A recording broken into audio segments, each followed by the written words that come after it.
Wala sa araw na to ay ibibidyo ko na lahat ng mga magagandang ginagawa ko or gagawin ko sa anak ko. Oo, para hindi ako makalos julo. Oo, day. Kasi ang mga kabataan ngayon, day, sa 10 magagandang ginawa natin bilang nanay, ang isang mali, isa lang ang mali. Yun lang ang nakikita nila, day. Totoo.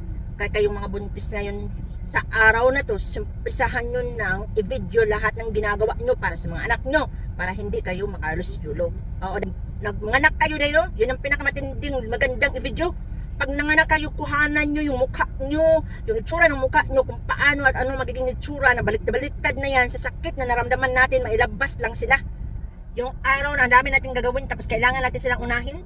Yung mga araw na mga bagay na gusto nating bilhin para sa sarili natin na hindi na natin mabili dahil kailangan nating unahin yung mga pangailangan ng mga anak natin. Yung mga araw na kung kailangan natin maglako ng dishwashing liquid, maglako ng terapya, maglako ng kung ano-ano para lang magkapera para may pambili ng gatas nila. Lahat yun, day. Hindi nila makikita yan, day. Ha? Hindi nila makikita yan, day, pag nagkamali ka bilang nanay. Oo. Kaya ngayon, i-video nyo na lahat yan, day. Para maalala nila yung lahat ng mga sakit at paghihirap na dinaanan natin para lang sila mabuhay at maging maayos ang kanilang buhay.